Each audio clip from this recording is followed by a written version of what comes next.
ನಮಸ್ಕಾರ ವೀಕ್ಷಕರೇ, ನಮ್ಮ ರುಚಿ ನಮ್ಮ ಸ್ಟೈಲ್ ಅಡುಗೆ ಚಾನಲ್ಗೆ ಸ್ವಾಗತ.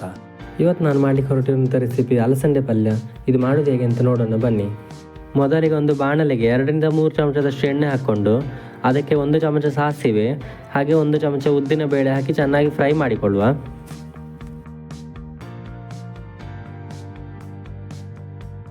ಇದು ಚೆನ್ನಾಗಿ ಫ್ರೈ ಆಗಿ ಉದ್ದಿನ ಬೇಳೆಯ ಕಲರ್ ಚೇಂಜ್ ಆಗುವಾಗ ಇದಕ್ಕೆ ಸ್ವಲ್ಪ ಜೀರಿಗೆ ಹಾಗೆ ಕರಿಬೇವನ್ನು ಹಾಕಿಕೊಳ್ಳುವ.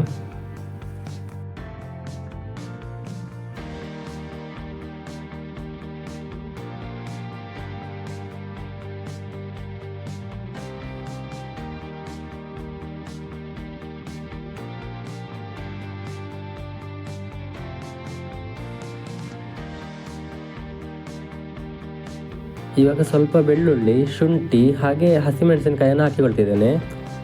ನಾನಿಲ್ಲೊಂದು 2-3 ಮೆಣಸಿನಕಾಯಿ ತೊಗೊಂಡಿದ್ದೇನೆ. ನಿಮಗೆ ಖಾರ ಜಾಸ್ತಿ ಬೇಕಾದರೆ ಜಾಸ್ತಿ ಮೆಣಸನ್ನು ಸಹ ಹಾಕಿಕೊಳ್ಬೋದು.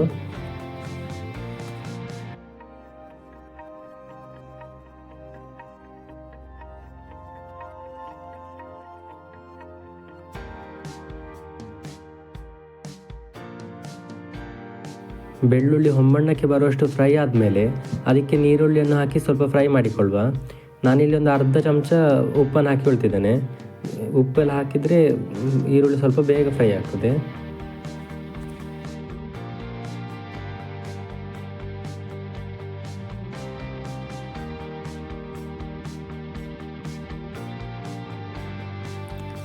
ಇವಾಗ ನೋಡಿ, ಈರುಳ್ಳಿ ಚೆನ್ನಾಗಿ ಬೆಂದಿದೆ.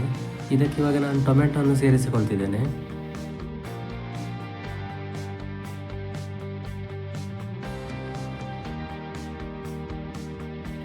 ಟೊಮೆಟೊ ಸ್ವಲ್ಪ ಬಾಡುವಾಗ ಇದಕ್ಕೆ ಹೆಚ್ಚಿಟ್ಟುಕೊಂಡಿರುವ ಅಲಸಂದೆಯನ್ನು ಸಹ ಸೇರಿಸಿ ಬೇಯಲಿಕ್ಕೆ ಬಿಡುವ.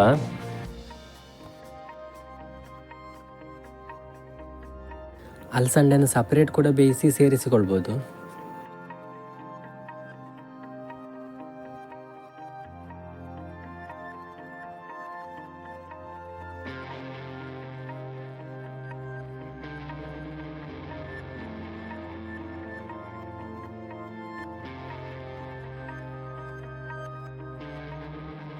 ಹಾಗೆ ಇದಕ್ಕೆ ಬೇಯಲಿಕ್ಕೆ ಬೇಕಾದಷ್ಟು ನೀರು ಮತ್ತು ರುಚಿಗೆ ತಕ್ಕಷ್ಟು ಉಪ್ಪನ್ನು ಸಹ ಹಾಕಿ ಮುಚ್ಚಿ ಇಡುವ.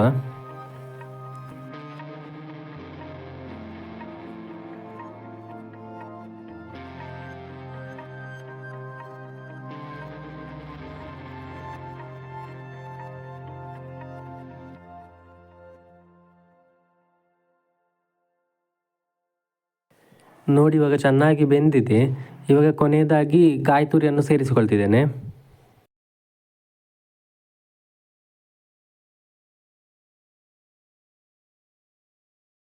ಇವಾಗ ನಮ್ಮ ರುಚಿಯಾದ ಅಲಸಂದೆ ಪಲ್ಯ ರೆಡಿಯಾಗಿದೆ. ಈ ವಿಡಿಯೋ ನಿಮಗೆ ಇಷ್ಟ ಆದರೆ ಲೈಕ್ ಮಾಡಿ, ಶೇರ್ ಮಾಡಿ ಹಾಗೆ ಸಬ್ಸ್ಕ್ರೈಬ್ ಮಾಡಿ. ನೆಕ್ಸ್ಟ್ ವಿಡಿಯೋದಲ್ಲಿ ಸಿಗ್ತೇನೆ ಫ್ರೆಂಡ್ಸ್. ಬಾಯ್ ಬಾಯ್.